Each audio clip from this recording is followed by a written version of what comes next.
எல்லாருக்கும் வணக்கங்க. எல்லாரும் எப்படி இருக்கீங்க? இன்னைக்கு நம்மளோட சேனலில் சூப்பரான ஒரு ரெசிபிங்க. வெங்காயத்தை பொரிச்சு போட்டு, பூண்டு அரைச்சு போட்டு, ஒரு தபா ஸ்டைல் அட்டகாசமான சிக்கன் கிரேவி நான் ஷேர் பண்ணுறேன். ஸ்கிப் பண்ணவே பண்ணாதீங்க. ஃபுல்லாக பார்த்தீங்கன்னா நீங்களும் இதே மாதிரி செஞ்சு உங்கள் வீட்டில் எல்லாருக்கும் கொடுத்து அசத்தலாம். அதுக்கு நம்ம சேனலை சப்ஸ்கிரைப் பண்ணிக்கலன்னா பண்ணிக்கோங்க. இந்த டிஷ்ஷுக்கு ஒரு லைக் ஒன்று கொடுத்துட்டு வீடியோ ஃபுல்லாக பாருங்கள். ஃபஸ்ட்டு நம்ம இந்த சிக்கன் கிரேவி பண்ணுறதுக்கு வெங்காயம், ஒரு பெரிய சைஸ் வெங்காயத்தை கொஞ்சம் நீள நீளமாக கட் பண்ணி எண்ணெய் நல்லா சூடு பண்ணி அதில் போட்டு பொரித்து எடுத்துக்க போகிறோம். அது நல்லா ஃப்ரை ஆகிற வரைக்கும். பூண்டு பாருங்கள் எவ்வளோ பூண்டு எடுத்திருக்கேன்னு. இதில் பாதி அளவுக்கு பூண்டு, கிட்டத்தட்ட ஒரு 30லேருந்து 35 பூண்டு எடுத்து அதை தண்ணி எதுவும் சேர்க்காமல் நல்லா பேஸ்ட்டாக அரைச்சி வச்சுக்கிட்டாச்சு. பாருங்கள் வெங்காயம் எப்படி ஃப்ரை ஆகிடுச்சுன்னு. இந்த அளவுக்கு ஃப்ரை ஆகணும். இப்போ எண்ணெய் இல்லாமல் நல்லா வடிச்சிட்டு இதை எடுத்து அப்படியே ஒரு சைடில் ஆற வச்சிடணும். நீங்கள் ஃபுல்லாக ஸ்கிப் பண்ணவே பண்ணாமல் பாருங்கள். அப்போ தெரியும் இந்த டிஷ்ஷோட டேஸ்ட்டு எப்படி இருக்குன்னு. இப்போது பூண்டு அரைச்சாச்சு, வெங்காயத்தை பொரித்து ஆற வச்சாச்சு. ஒரு கடாய் அடுப்பில் வச்சுட்டு ஒரு அரை ஸ்பூன் குருமிளகு, அரை ஸ்பூன் அளவுக்கு கிராம்பு சேர்த்துக்கிட்டேன், அரை ஸ்பூன் சோம்பு, ஒரு 5-6 பெரிய சைஸ் பட்டையை உடச்சிட்டு போட்டிருக்கேன், அரை ஸ்பூன் அளவுக்கு வரமல்லி, அரை ஸ்பூன் அளவுக்கு நான் சீரகம் ஆட் பண்ணிக்கிட்டேன், 2லேருந்து 3 பிரிஞ்சி இலை இந்த மாதிரி உடச்சிட்டு போட்டுக்கிட்டேன். அதுக்கப்புறமா இது கூட ஒரு அரை ஸ்பூன் அளவுக்கு ஏலக்காய், ஒரு 6லேருந்து 7 ஏலக்காய் இருக்கும், அதையும் சேர்த்துக்கிட்டேன். அதுக்கப்புறமா காஷ்மீரி மிளகாய் ஒரு 3லேருந்து 4, அதை 2-3 உடச்சிட்டு சேர்த்துக்கிட்டேன். சேர்த்ததுக்கப்புறமா அடுப்பை ஆன் பண்ணிவிட்டு இதை லேசாக சூடு வர்ற வரைக்கும் மட்டும் ஏற்றிக்கணும். ரொம்ப சூடு ஏறக்கூடாது. அப்போ அந்த ஃப்ளேவரே மாறிடும். லேசாக அந்த சூடு ஏறினோன்னே அடுப்பை ஆஃப் பண்ணிவிட்டு அது கொஞ்சம் நேரம் ஆற விட்டுட்டு அதை மிக்ஸி ஜாரில் சேர்த்துக்க போகிறோம். மிக்ஸி ஜாரில் சேர்த்துட்டு இது கூட நான் ஒரு 1/4 ஸ்பூன் அளவுக்கு கஸ்தூரி மேத்தி எடுத்து வச்சுருக்கேன். அதுக்கப்புறமா ஒரு அரை ஸ்பூன் மஞ்சத்தூள், அதுக்கப்புறம் ஒரு அரை ஸ்பூன் அளவுக்கு கரம் மசாலா. இதை நல்லா அந்த மாதிரி எவ்வளோ முடியுமோ அந்தளவுக்கு நைஸாக அந்த மாதிரி அரைச்சாச்சு. இப்போது பாருங்கள், அரைச்சது இந்த மசாலா, கரம் மசாலா, ஒரு டிஃப்ரெண்ட்டான டேஸ்ட்டில் கரம் மசாலா எடுத்து ஓரமாக வச்சுக்கலாம். இப்போ மசாலாவும் ரெடி ஆயிடுச்சு பார்த்தீங்களா. இது ஒரு ஓரமாக நம்ம ஒரு பவுல் எடுத்து மாற்றி எடுத்து வச்சுக்கலாம். இதை நீங்கள் மிச்சம் இது போட்டது போக மிச்சத்தை நீங்கள் ஸ்டோர் பண்ணி வச்சுக்கலாம். இது எல்லா விதமான குருமாவுக்கும் சேர்த்துக்கலாம். இப்போ நம்ம ஃப்ரை பண்ண ஆனியன் நல்லா ஆறிடுச்சு, அதையும் இதில் சேர்த்து நல்லா கொரப்பாக அரைச்சி எடுத்து வச்சுக்கலாம்.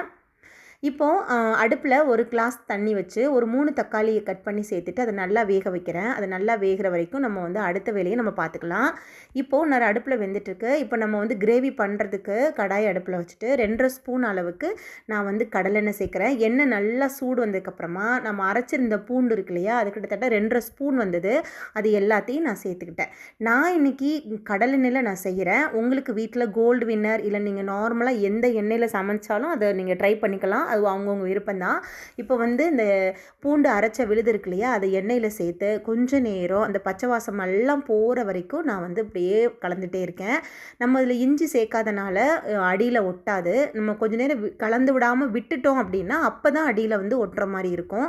இப்போ பூண்டு கொஞ்சம் நேரம் பச்சை வாசம் கம்ப்ளீட்டாக போனதுக்கப்புறமா நம்ம சிக்கன் பார்த்திங்கன்னா இன்றைக்கி 3/4 கிலோ அளவுக்கு சிக்கன் நல்லா பெரிய பெரிய பீஸாகவே நான் வாங்கிட்டு வந்தேன். ஏன்னா தபா கறியெல்லாம் அப்படி தான் பெருசாக தான் இருக்கும். அதே மாதிரி நான் எடுத்து வாங்கிட்டு வந்துட்டேன். அது நல்லா மஞ்சத்தூள் போட்டு நல்லா க்ளீன் பண்ணி வச்சுருந்தேன். அதை சேர்த்து நல்லா அந்த மாதிரி கலந்து விட்டுக்கலாம்.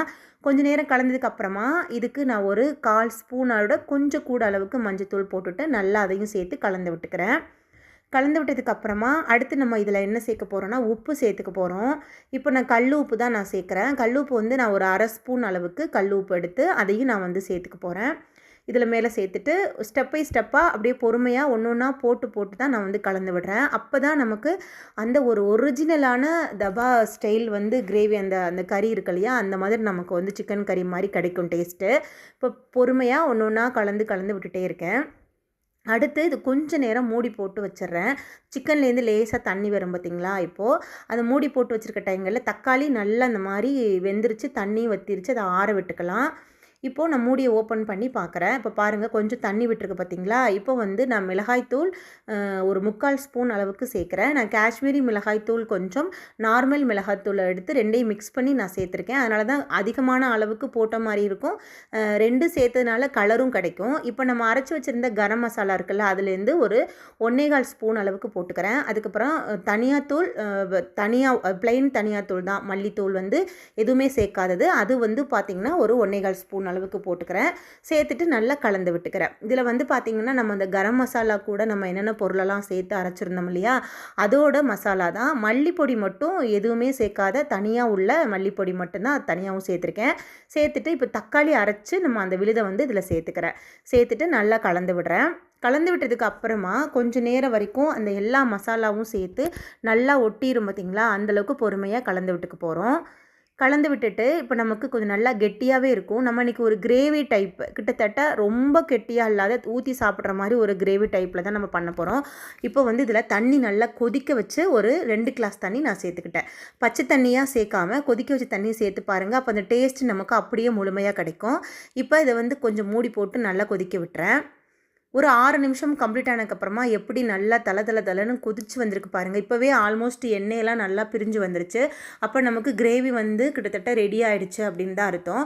இதில் வந்து பார்த்திங்கன்னா இப்போ நம்ம அரைச்சி வச்ச அந்த ஃப்ரைடு ஆனியன் இருக்குல்ல, அந்த பவுடரை சேர்த்துட்டு நல்லா கலந்து விட்டதுக்கப்புறமா இன்னும் கொஞ்சம் நமக்கு சீக்கிரமே கிரேவி பக்குவம் நமக்கு கிடச்சிரும். இப்போ கலந்து விட்டாச்சு பாருங்கள். கலந்து விட்டுட்டு டேஸ்ட்டுக்கு ஏற்ற மாதிரி லாஸ்ட்டில் கொத்தமல்லி தழை அப்படியே தூவிக்கலாம். ஆறுனதுக்கப்புறமா இன்னும் நிறைய கெட்டியாக இருக்குங்க, பார்க்குறதுக்கு உங்களுக்கு தண்ணியாக இருக்க மாதிரி இருக்குது. ஆறுனதுக்கப்புறமா கெட்டியாக கிடைக்கும் நமக்கு கிரேவி பக்குவத்துக்கு. இப்போ நல்லா அந்த மாதிரி கலந்து விட்டுட்டு லேசாக மட்டும் ஒரு தடவை மூடி போட்டு வச்சுட்டு லைட்டாக ஒரு கொதி வந்ததுக்கப்புறமா நீங்கள் அப்படியே அடுப்பை ஆஃப் பண்ணிக்க வேண்டியதான். அட்டகாசமான டேஸ்ட்டில் இருக்குங்க இந்த தபா ஸ்டைல் கறி. நீங்கள் ட்ரை பண்ணுங்கள். இப்போ பாருங்கள் நல்லா எண்ணெயெல்லாம் பிரிஞ்சு எவ்வளோ சூப்பராக வந்துருச்சுன்னு.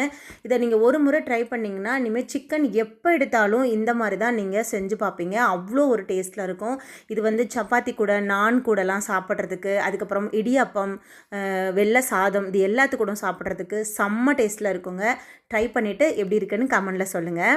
அவ்வளோதான் ஃப்ரெண்ட்ஸ், ஒரு சூப்பரான ஒரு செமையான ஒரு தபா ஸ்டைல் கறி நான் எப்படின்னு உங்க கூட ஷேர் பண்ணிட்டேன். இந்த ரெசிபி உங்களுக்கு பிடிக்கும் அப்படின்னு நான் நம்புகிறேன். பிடிச்சிருந்துச்சுன்னா நம்ம சேனலை சப்ஸ்கிரைப் பண்ணி வச்சுட்டு பெல் ஐக்கானை கிளிக் பண்ணிவிட்டு ஆளுங்கிற சிம்பிளை கொடுத்துக்கோங்க. அப்போ தான் நான் போடுற வீடியோஸ் எல்லாமே டக்குன்னு உங்களுக்கு நோட்டிஃபிகேஷனில் வந்துட்டுருக்கும். அது மட்டும் இல்லாமல் இந்த ரெசிபிக்கு ஒரு லைக் ஒன்று கொடுங்க. அப்போ நிறைய பேருக்கு போய் சேரும். எல்லாருமே இதை ட்ரை பண்ணி பார்த்துட்டு என்ஜாய் பண்ணுவாங்க. ஃப்ரெண்ட்ஸ், தொடர்ந்து நம்ம சேனலை பார்த்துட்டே இருங்க. அடுத்தடுத்து சூப்பரான ரெசிபிஸ் நான் உங்களோட தொடர்ந்து அப்லோட் பண்ண காத்துட்ருக்கேன்.